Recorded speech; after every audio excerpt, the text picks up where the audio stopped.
कासिम जी, क्या ये 2022 विधानसभा में करहल से जब अखिलेश यादव ने नॉमिनेशन किया था ना, तो बीजेपी ने आखिरी दिन एसपीएस बघेल जो राज्य मंत्री थे उनको भेज दिया था कि आप चुनाव लड़ाइए जाके, और वो चुनाव नतीजा कमोबेश वहाँ का कास्ट कॉम्बिनेशन, वहाँ पर करहल पे सिर्फ एक बार समाजवादी पार्टी गठन बाद वो हारी थी, वो सब को ध्यान में रखते हुए तो जब सामने ज़रा मजबूत रह जाता है आदमी, तो अमेठी या रायबरेली में कांग्रेस यहाँ वाइस वर्षा करने जा रही कि बिल्कुल 3 तारीख को सीधे नॉमिनेशन सेंटर, दोनों जगह जो जो कैंडिडेट हो वो पहुंच गए, कर दिया, 15-17 दिन चुनाव लड़ेंगे, जो होगा नतीजा देख लिया जाएगा। कासिम साहब, एक सवाल इसमें मेरा भी जोड़ लीजिए कि क्या इतना देर से डिक्लेयर करके ये कर क्या रहे हैं? ये इतना देर से डिक्लेयर करेंगे, किसी प्रत्याशी को मौका मिलेगा, समय मिलेगा? मैं बता रहा हूँ, मैं अभी कॉल पे था, बड़ी जिम्मेदारी से बता रहा हूँ। जो बात मैं कह रहा हूँ तो समझ लीजिए कि कांग्रेस अध्यक्ष कह रहे हैं। राहुल और प्रियंका गांधी या गांधी परिवार का कोई व्यक्ति चुनाव नहीं लड़ेगा। चलिए, ये तो आप अब कह रहे हैं, अपनी 15 मिनट पहले दावा कर चुके हैं। मैं कल भी दावा कर चुका हूं। आपको ऑफिशियल कह रहा हूं मैं अभी आपके सामने, मैं फोन पे था, कहीं फोन पे था, तो समझ लीजिए कि कांग्रेस अध्यक्ष का बयान है। चुनाव नहीं लड़ेंगे। वो मैंने दिल्ली बात की या जहां भी की, वो चुनाव उस परिवार का कोई नहीं लड़ेगा। अब मामला कहां फंसा है? रायबरेली 2 कैंडिडेट है भारतीय जनता पार्टी के पास, दिनेश सिंह, मनोज पांडे जी। अगर दिनेश सिंह आते हैं तो ब्राह्मण जाएगा वहां, मनोज पांडे आते हैं तो क्षत्रिय जाएगा वहां। अमेठी, यहां पर राकेश प्रताप सिंह गए हैं छोड़ के, यहां पर भारतीय जनता पार्टी की स्मृति ईरानी आ चुकी है, यहां पर ब्राह्मण होगा तब। तो ये जब तक रायबरेली की स्थिति क्लियर नहीं करेगी भारतीय जनता पार्टी, चाहे वो 3 तारीख हो जाए या 3 तारीख की दोपहर हो जाए, तब तक कैंडिडेचर नहीं आएगा। ये भारतीय जनता पार्टी कब तक इंतजार कर सकती है? अरे ये भारतीय जनता पार्टी है, सूरत और इंदौर वाला हाल ना हो जाए कि वहां से भेजे किसी ब्राह्मण को, केएल शर्मा को, जो नाम हमारे सहयोगी बता रहे थे, और वो कूद के गाड़ी में किसी और की बैठे हो। जरा मजबूत भिजवाइएगा, क्योंकि सूरत नहीं है यहाँ की, क्योंकि इंदौर और सूरत में जो भी था उसको जितना मिला वो मतलब चुनाव लड़के उसको कुछ हासिल ना होता, और बिना हार तो जाना ही था दोनों जगह, तो इसलिए उसने अपना सौदा पटा लिया, काम ठीक हो गया। वहां मतलब क्या मिलता हुआ, अंधेरी कोठरी है, कुछ हासिल नहीं होने वाला था। लेकिन रायबरेली अमेठी में ऐसा नहीं है। रायबरेली अमेठी में जो लड़ेगा उसके, वो जीते या हारे, लेकिन उसकी एक छवि पार्टी में इतनी बन जाएगी, करीबी हारेगा तो उसका काम हो जाएगा। और वैसे भी चुनाव लड़ने के लिए वहां मतलब पूरे प्रदेश में तो कांग्रेस कुछ नहीं दे रही है, लेकिन रायबरेली अमेठी में बहुत कुछ देगी। चलिए गिरीश जी, कासिम भाई कह रहे हैं कि अनुपम जी ने कासिम भाई से सवाल पूछा था, टाइम देंगे। अब मैं कैसरगंज के सस्पेंस पे आता हूं। वहां ब्रजभूषण शरण सिंह चुनाव की तैयारी में लगे हुए हैं। एक तरीके से एलानिया उनने कह रखा है कि हम चुनाव तो लड़ेंगे ही लड़ेंगे, या मेरा नाम का डिक्लेरेशन कीजिए या मैं जिसको कहूं। तो वहां बीजेपी नहीं फंसी हुई है कैसरगंज में? हाँ, बीजेपी वहां बुरी तरह फंसी हुई है। वो इसलिए कि ब्रजभूषण शरण की जो पूरे हिंदुस्तान में महिला खिलाड़ियों को लेकर के जो बदनामी हुई, तो बीजेपी ये नहीं चाहती कि उस बदनामी का ज्यादा से ज्यादा नुकसान हो। इसलिए वो चाहती है कि 2 दौर के वोट डिब्बों में भर गए और कम से कम नुकसान हो, इसलिए अभी वो घोषित नहीं कर रही है। और दूसरा एक डर ये भी है, जिस बीच ये चर्चा चल रही थी, ब्रजभूषण शरण सिंह के खिलाफ आंदोलन चल रहा था, तो अखिलेश यादव जी ने एक बयान भी दिया था कि अगर बीजेपी नहीं देगी तो हम दे देंगे। तो बीजेपी ये भी डर रही है कि हम पहले ही फैसला कर देंगे तो वो किसी भी दल से टिकट लेकर के मैदान में आ जाएंगे। ये बीजेपी का डर है, और बीजेपी के पत्ते खुलने का इंतजार विपक्ष कर रहा है। जिस दिन बीजेपी के पत्ते खुल जाएंगे, विपक्ष अपना प्रत्याशी घोषित कर देगा। यहां दुविधा बीजेपी की ज्यादा है, जैसे रायबरेली और अमेठी में दुविधा कांग्रेस की ज्यादा है, वैसे ही कैसरगंज में दुविधा बीजेपी की ज्यादा है। बहरहाल ब्रजभूषण सिंह जो भी दावे करें, मुझे ऐसा लगता है कि बीजेपी भले ही उनकी सिफारिश पर कोई उम्मीदवार दे जो ब्रजभूषण शरण सिंह की डमी हो, लेकिन ब्रजभूषण शरण सिंह को प्रत्याशी बनाने का जोखिम नहीं लेगी। बिल्कुल ठीक है। अनुपम जी, ब्रजभूषण शरण सिंह का उसके बाद एक चीज जोड़ दूं मैं, अनुपम भाई, चूंकि अनुपम भाई के से पहले मुझे बोलना नहीं चाहिए, नहीं बोल सकते हैं। अनुपम जी बहुत लोकतांत्रिक तरीके से डिबेट को बढ़वाते हैं। 85 के बाद राणा वीर सिंह वहां से आखिरी सांसद हुए, 85 के बाद सिर्फ भाजपा जीती है कैसरगंज से, इसको याद रखिएगा। नहीं, भाजपा वो जीती हमारे है। ब्रजभूषण शरण सिंह वहां के हीरो नहीं है, भारतीय जनता पार्टी वहां से जीतती रही है और वो लगातार जीतती रही है। तो इसलिए इसको इतने हल्के में इस सीट को ब्रजभूषण की सीट मानना ज्यादा गलतफहमी। वो वहां के आंकड़े बताते हैं 2009 में 70,000 वोटों से सपा से चुनाव जीत पाए थे, और 2019 और 14 जो लड़े वो 2 लाख के ऊपर, ये तो 2.5 लाख से जीते 2019 के। मैं अनुपम जी क्या बताना चाहूंगा जी, 1996 से 2004 तक बेनी प्रसाद वर्मा समाजवादी पार्टी के जीते हैं वहां। मैं ये ब्रजभूषण बेनी प्रसाद जी कैसरगंज से एमपी नहीं हुए, देख लीजिए, गूगल कर लीजिए। अच्छा, बेनी प्रसाद वर्मा अयोध्या लड़े थे जब कांग्रेस में 2009 में गए थे, अयोध्या लड़े थे, उसके बाद गोंडा से एमपी हुए थे। गोंडा से हुए थे, मुझे जहां तक मुझे भी याद है, मैं चेक कर लेता हूं, उसमें कोई ऐसी बात नहीं। हाँ, मैंने गूगल से निकाला। ठीक है, आपकी जानकारी चलिए दुरुस्त कर लेंगे कासिम भाई, अगर ऐसा कुछ है। ब्रजभूषण शरण सिंह मजबूरी है क्या अनुपम जी? देखिए, मजबूरियां नहीं है, हम नहीं जानते पुष्कर भाई। जितने दावे से कल से कह रहा हूं गांधी परिवार से कोई नहीं आएगा, उतने ही दावे से बता रहा हूं ब्रजभूषण चुनाव लड़ेंगे। वाह, अगर ब्रजभूषण को नहीं देना होता अभी आपको सैयद कासिम साहब ने एक बात बताई कि ब्रजभूषण वहां पे मजबूरी नहीं है, वहां से भाजपा जीत रही है, चलिए माना। तो अब ऐसे में अगर ब्रजभूषण को नहीं देना होता तो किसी और को देना होता, दे दिया होता ना साहब, क्योंकि ब्रजभूषण का चुनाव प्रचार तो वैसे भी चल रहा है, एक दिन के लिए बंदा नहीं रुका, लगातार 2 मुकदमे हो गए, 4 कई सर, हाँ कितने मुकदमे हो गए इनको, चुनाव आचार संहिता को भंग। अच्छा, लगातार रैली, सभा, नुक्कड़, सब कुछ उनका चल रहा है।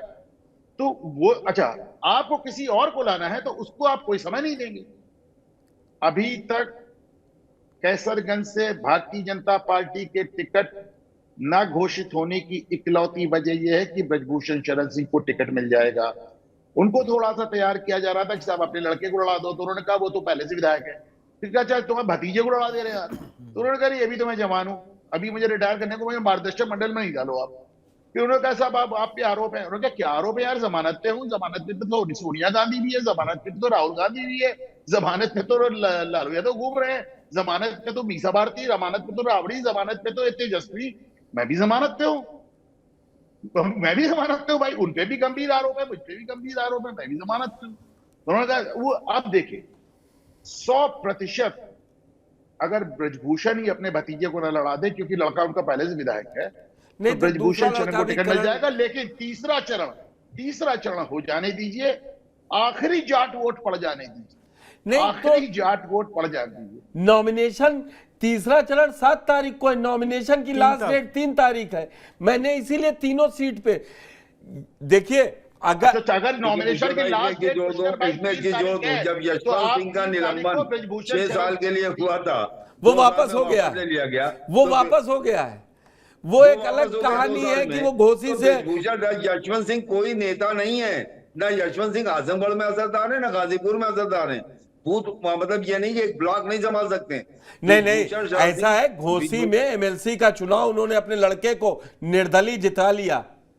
समाजवादी पार्टी का सहयोग था, शिवपाल यादव की उनकी सरपरस्ती थी, और क्षत्रिय थे, सुधाकर सिंह भी वहां जीत गए चुनाव, उपचुनाव कोई नहीं जीत पा रहा था। और क्या कहते हैं, धनंजय सिंह की सीट पे, उमाशंकर सिंह की सीट पे, रघुराज की सीट पे भारतीय जनता पार्टी की जमानत जब्त हो गई, इस चीज का ख्याल रखिएगा। और बनारस में एक निर्दल प्रत्याशी ठाकुर साहब की पत्नी ने भारतीय जनता पार्टी के प्रत्याशी को हरा दिया। ये तो सोचिए उनके आगे लगा क्या था, उनके पीछे खड़ा कौन था। देखिए मेरी बात सुने जी, ब्रजभूषण शरण सिंह 3 तारीख को आपको अपना नामांकन भरते हुए नजर आएंगे। अच्छा देखिए, कुछ उनकी स्थितियां भी पेपर में आ गई हैं। अब वो जो Rajput education and all that वो जो हुआ है, धनंजय सिंह वाला मामला सामने चल रहा है। ये सब ठीक है यार, वीके सिंह का टिकट कटने से एक बवाल शुरू हुआ, धनंजय सिंह को आपने जेल भेज दिया और जमानत देके आपके सामने ताल ठोक रहे हैं। सैयद कासिम साहब अक्सर कहते हैं कि चूंकि ये जमीन पे बहुत घूमते हैं, इन्होंने हमको कई बार था गणपत भाई आप ब्रिजभूषण को केवल कैसरगंज तक मत समझिए, उनका 2-3 जिलों में बड़ा असर है, उनका इतना लंबा चौड़ा उनका एक एजुकेशनल एम्पायर है, हजारों लोग उनके यहाँ नौकरी करते हैं, लाखों लोग उनसे इनडायरेक्टली जुड़े हुए हैं। मैं दावा कर सकता हूं कि ब्रिजभूषण को अगर टिकट नहीं देना होता तो अब तक वहां कैंडिडेट डिक्लेयर हो गया होता, भले ही ताकतवर हुआ होता, कमजोर हुआ होता, पर उसको समय मिला होता। 3 तारीख तक ब्रिजभूषण शरण सिंह, अभी जैसे कह रहे थे ब्रिजभूषण शरण सिंह कह रहे थे कि साहब जो भी आप प्रत्याशी के नाम सुनेंगे तो खुश हो जाएंगे। मैं आपसे बता रहा हूँ ब्रिजभूषण शरण सिंह सही कह रहे हैं। पुष्कर भाई, अनुपम भाई, इसमें एक चीज मेरा सवाल है, अगर पुष्कर भाई इजाजत दें अनुपम भाई, या जिससे भी ये सवाल ले सकें आप ले लीजिए, कि जिस ब्रिजभूषण शरण सिंह को जाट की वजह से, जाट महिला की वजह से भारतीय जनता पार्टी टिकट नहीं देगी, एक सवाल ये पैदा होता है, लोग कहते हैं क्या राहुल गांधी के सहयोगी दल समाजवादी पार्टी को राहुल गांधी वो टिकट देने देंगे? ये अनुपम जी आप ही दे दिए इसका जवाब मैं दे देता मैं इसीलिए मैंने कहा मैं खुद नहीं, इसका जवाब मैं देता हूँ। अखिलेश यादव को यार उस जाट लैंड से क्या लेना देना, कासिम साहब आप तो खुद ही कहते हो। कोई कांग्रेस, राहुल गांधी का कौन सा बड़ा वहां पे बड़ा, उस जाट लैंड में कितने वोट हैं उनका, तो टोटल वोट आप देखिए ना, मैं बार बार कहता हूँ उस रायबरेली से, अमेठी से, रामपुर खास से, और वो डॉली शर्मा जाके पता नहीं क्यों उस बेचारी का जिक्र नहीं होता कासिम साहब। वो लड़की कांग्रेस से लड़के 1 लाख से ज्यादा वोट लाती है हर बार, पर उसका कभी जिक्र ही नहीं होता है। कांग्रेस जैसी थकी पार्टी थी, जब 2% वोट वाली पार्टी जो लाख के ऊपर वोट ले आई पिछली बार भी, 1,18,000 1,12,000 वोट लाई थी। आपकी मजबूत लड़ रही है, इस बार भी ज्यादा वोट पाएगी। ये हम आपको बता रहे हैं, जो हम लोगों का सर्वे है उसमें डॉली शर्मा बहुत अच्छा चुनाव लड़ी है। अब नतीजे क्या होंगे वो उस पर लेकिन आप एक बात बताइए पुष्कर भाई, इतनी चर्चा होती है इस जात का, देखिए कैंडिडेट, वहां ब्राह्मण कैंडिडेट आ गया वोट काट रहा है, वहां ठाकुर कैंडिडेट आ गया वोट काट रहा है, वहां वैश्य, डॉली का कभी जिक्र ही नहीं होता। इतने पैनल डिबेट दिन में करते करते गला सूख गया, लेकिन कभी डॉली का जिक्र ही नहीं होता। 4 तारीख को करेंगे और आप हमारे साथ रहेंगे, ये भी तय है। एक डिबेट से हट के बात याद आ गई पुष्कर भाई, सभी तो अपने पैनलिस्ट के लिए है, बहुत इंटरेस्टिंग बात है, याद आ गई डिबेट से हट के, लेकिन कह दूं कि 3 कैंडिडेट ऐसे जो है समाजवादी पार्टी ने मैनेज किए, और उसके बाद बहुजन समाज पार्टी ने टिकट दिला दिया, मायावती तक खबर गई, मायावती ने तीनों को बदल दिया, तीनों जगह में मजबूत उम्मीदवार दे दिए, तीनों समाजवादी पार्टी में शामिल हो गए। तो इस वक्त के माहौल में बड़ी दिलचस्प चीजें हो रही, कुछ भी हो सकता है कभी भी। महेंद्र जी, कैसरगंज में जो बीजेपी के, तो समझ में आया अनुपम जी का मतलब लाइन बिल्कुल लाइन खींच के, कि उनका तो हो गया कि जहाँ 3 तारीख को अगर आपने कहा लास्ट है तो 3 तारीख को वो 2 बजे तक पर्चा वही दाखिल करेंगे और कोई नहीं करेगा बीजेपी से। नहीं, 3 तारीख वाला डिबेट आप ही कीजिएगा पुष्कर भाई, 3 तारीख वाला डिबेट आप ही कीजिएगा। मैं साथ में रहूंगा, मैं साथ में रहूंगा, ये वादा है आपसे।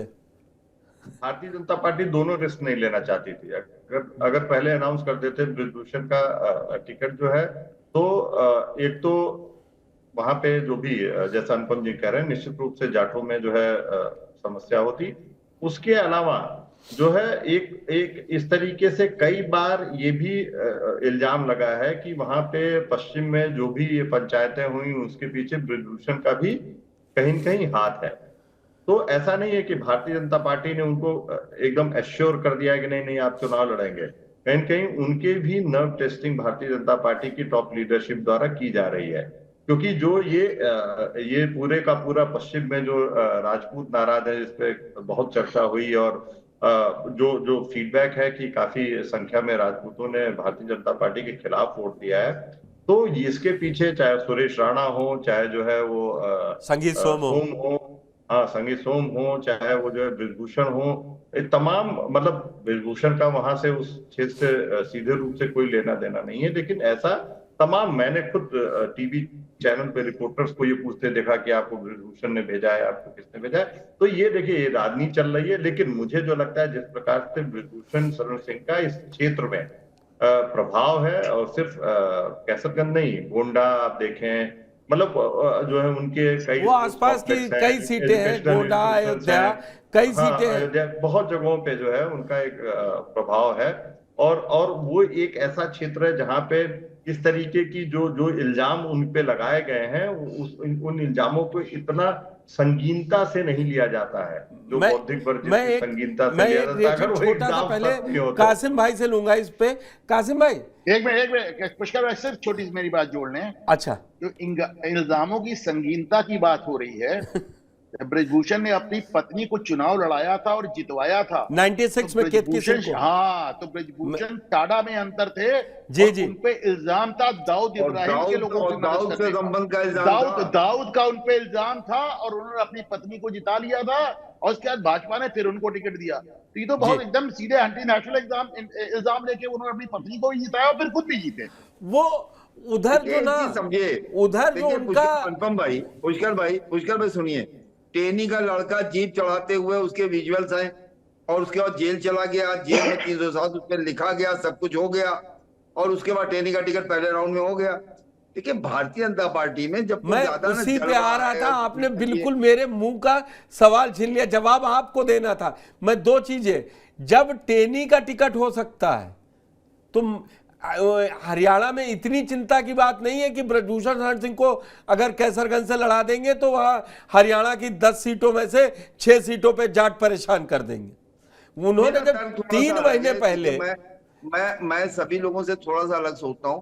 भारतीय जनता पार्टी और मोदी की उतनी लहर नहीं है जितनी 19 में थी और नहीं, इस बात को पहले दूसरे चरण में ये तो मैं वही कह रहा था, महंत जी ने अभी बोला अपने शो में, अभी कहा ऐसे भारतीय जनता पार्टी में चिंता है और ब्रजभूषण का मतलब जो है बिल्कुल नहीं है। बगल में श्रावस्ती में लड़ रहे हैं निपेंद्र मिश्रा के बेटे साकेत श्रावस्ती से, लल्लू सिंह।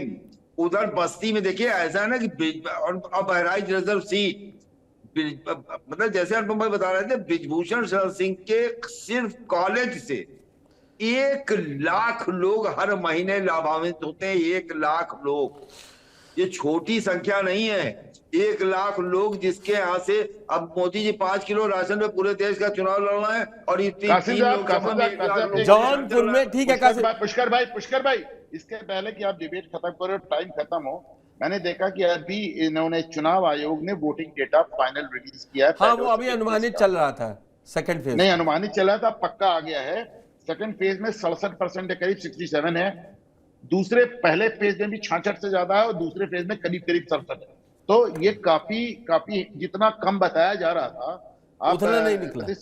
हाँ, 67% एक बहुत हेल्दी डेटा है ये। तो ऐसा है साजिद, दरगाह पे भी जा रहे हैं कि ये अपने ब्रजभूषण शरण सिंह, और वो कह रहे हैं कि मुलायम सिंह ने भी मुझे टिकट दिया था।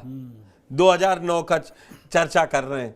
तो क्या इसीलिए सपा और बसपा दोनों, कुछ लोग कह रहे हैं, सोशल मीडिया पे चल रहा है, ना भाजपा से ना सपा से ब्रजभूषण शरण सिंह लड़ेंगे बसपा से। बसपा ने भी कैसरगंज रोक रखा है। क्या लग रहा है कुछ वहां हर आदमी लेने को बैठा है ब्रजभूषण शरण सिंह को अगर बीजेपी छोड़ती है? जैसे धनंजय सिंह को दिया टिकट, उनकी पत्नी को दे दिया श्रीकला सिंह को। बिल्कुल जाहिर सी बात है, ब्रजभूषण में इतना ताप तो है। जिस तरह से अभी हम लोग बात करें कि जब वो टाडा में जेल जाके अपनी पत्नी को जिता सकते हैं, तो अगर इन हालात में किसी भी तरह की स्थितियां बनी तो वो खेल बिगाड़ भी सकते हैं और खेल बना भी सकते हैं। अब चाहे वो हरियाणा में बीजेपी का बिगड़े या कैसरगंज में किसी और का बिगड़े, उनके पास विकल्प बहुत बढ़िया है।